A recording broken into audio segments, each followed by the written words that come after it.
Since moving into this home when it was newly built in 2006, I've been using this room here in the front of the house, commonly referred to as the study, as an art studio and home office. There was an easel and all the associated painting paraphernalia on that side of the room, and over here was, on the other side, was my desk and computer related stuff. And for music, I just had some desktop computer speakers, nothing fancy at all. Now, as my career as an illustrator waned and my interest in hi-fi was rekindled, the unused easel was removed from the room and in came more hi-fi gear. Now, this room is about 11 by 14 with a 10-foot ceiling, and I didn't use any acoustic treatment in here really, except for some old unused artist canvases that I positioned around the room, filled with some carpet scraps. They weren't very attractive and they had dubious acoustical benefits, but I figured they couldn't hurt. Now, this room actually didn't sound that bad at all. And with all the furniture, rug, the blinds, shades, and other stuff, it was actually pretty acceptable. Now, a few months ago, one of the spare bedrooms became available, and my wife suggested that perhaps I could move my stuff out of here and back over there. And we could use this space as kind of a chill reading room with nice furniture and plants and stuff. And she said I could do pretty much what I want over there. Now, I considered what she proposed for a little while and agreed to make the move. I thought, I've got a blank slate in there and I could try out a few things I've been considering and haven't done before.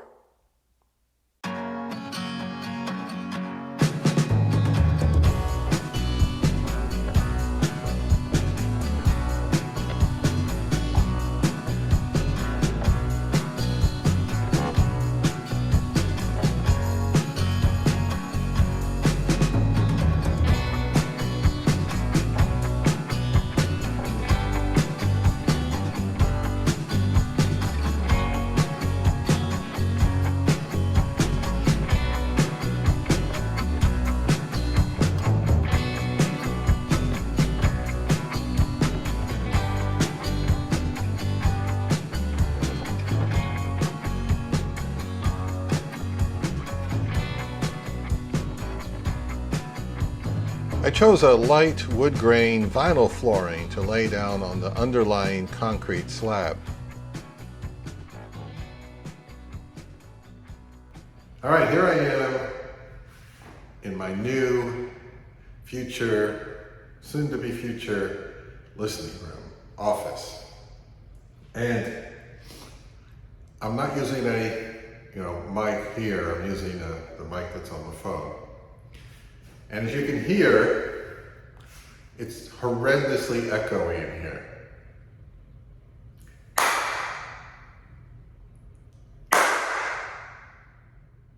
I mean, how long is that echo? It's well over a second, maybe a second and a half, 2 seconds. I moved the rug, furniture, and hi-fi components into my new room. And obviously, it's much better than it was as a completely empty space. Those big, blank, 10-foot walls are not helping the acoustics at all. There's plenty of abundant slap echo and reverberations going on everywhere. Listening to music was not fun as it could be.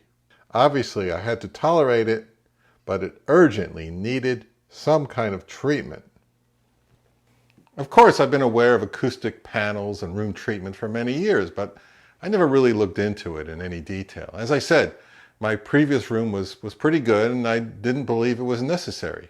In the 1990s, I thought acoustic treatment was just for recording studios and concert halls. Back then, you just hung some curtains, bought some plush furniture, and put down a rug. Over the past few years, I've heard the mantra about the room being the most important component in a system, that you'll never get the most out of your gear unless the room is correct. Danny at GR Research criticized bunch of other YouTubers for not having proper treatment in their listening rooms. So I figured that if I want to be considered a legit hi-fi YouTuber, I will need to get on board with this stuff. So I learned to do this properly, I need to start out by measuring the room's acoustics to see specifically where the issues are. Even though I had a pretty good idea about this room by just using my own 2 ears.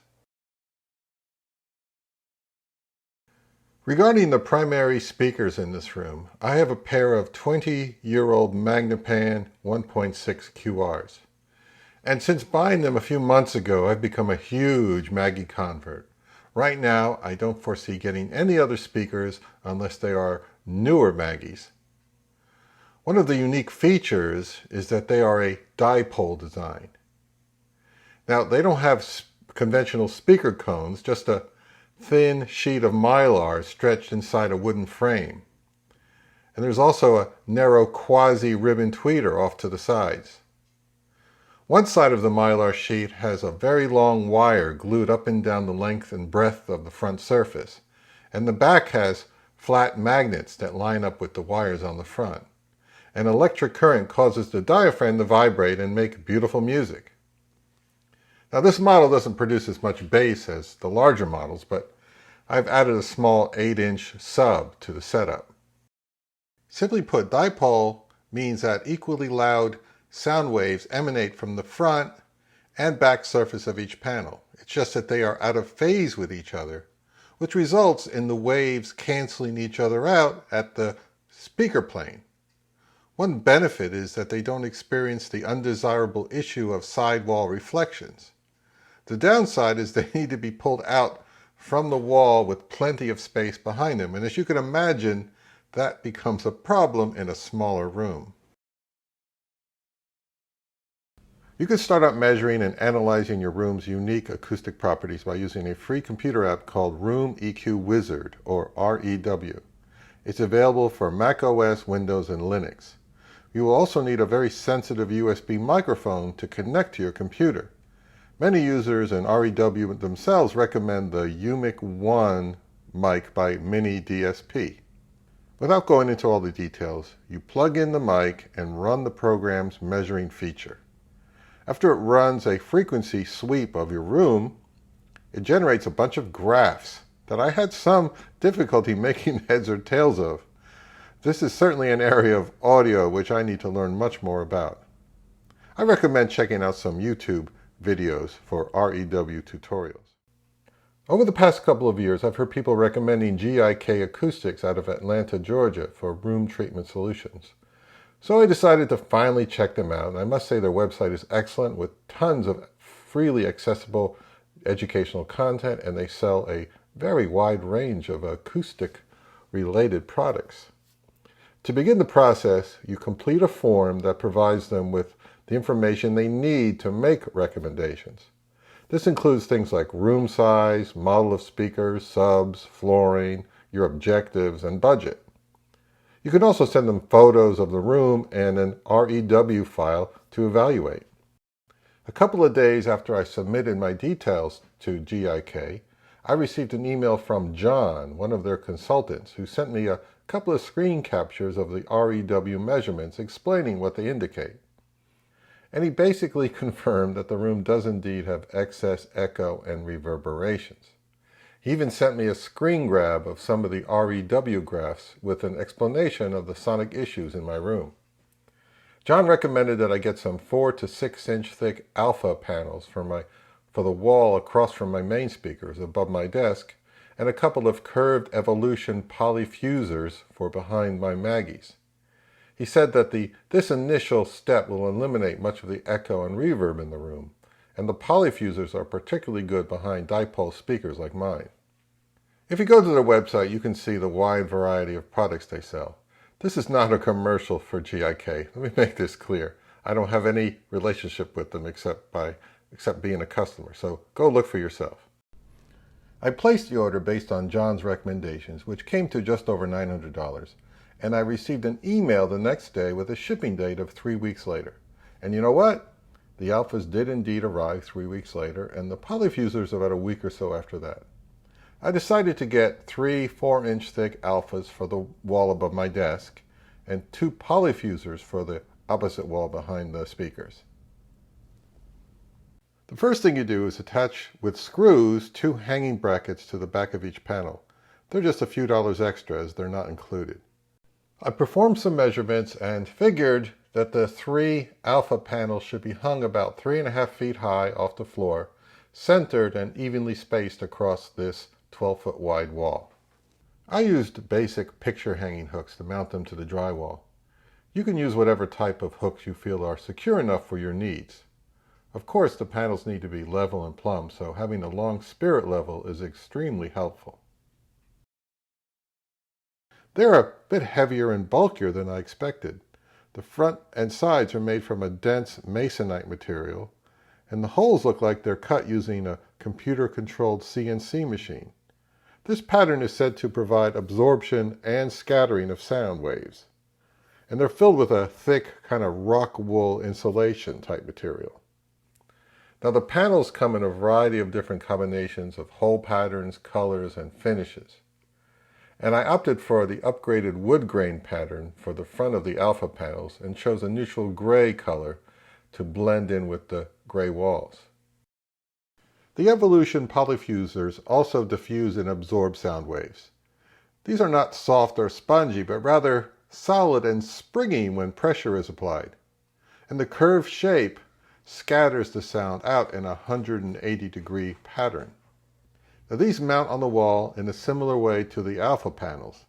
At first I mounted them a bit too low and close together, and after reading John's recommendations again, I made an adjustment to hang them 30 inches from the floor and a few inches wider apart.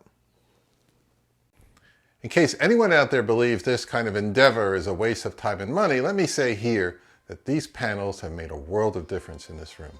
And yes, as many do, you can DIY this and make your own panels and hang blankets from your walls, but you might be just doing it blindly and using trial and error. And I doubt that most individuals can build them as well as, or as stylishly as GIK can. But to me, what GIK Acoustics are doing with the comprehensive individualized services they provide, they make it an outstanding value in my opinion. These stylish panels are made to order, and so far their customer service regarding my questions has been flawless. This experience has been fantastic, and they made a topic that I didn't understand all that well much more comprehensible and pretty painless. Comparing measurements of this room before and after room treatment, and looking at the spectrogram image, there are now far fewer and shorter peaks above the important 200 millisecond level than before. And these peaks represent reverb in the room, and below 200 is considered desirable. It may not be possible to get rid of all the reverb in here and get it below 200 milliseconds, but obviously there's still some work to do, especially in the lower frequencies. I am extremely happy with the results of this experience. The service they provided to me at no cost and without obligation to purchase is fantastic. I'm very pleased all around. My listening room is much improved sonically. I'm enjoying music in here much more than before. I hate to use this dreadful cliche, but even my wife could hear the improvement. And she even gave thumbs up to their appearance of the panels. But she still hates the looks of the Maggies. And I do heartily recommend GIK if you're looking for acoustic treatment. Now there are plenty of competitors out there, and they may likely provide a similar or even better level of service and range of products. All I'm saying is that if your hi-fi system is not sounding its best, then definitely look into buying acoustic treatment products from a reputable company. And hey, look, now I can shoot a video with acoustic panels in the background. And then maybe, I said maybe, the audiophile YouTube gatekeepers may regard me as a more legitimate hi-fi contender. And before I go, I'd like to thank you for watching and ask that you please consider subscribing to this channel. Also, if you liked it, please proclaim it to the YouTube universe by clicking the thumbs up button below. Also, your comments and questions are certainly welcomed. I do my best to respond, within reason. A year or more from now, don't expect a reply on this video,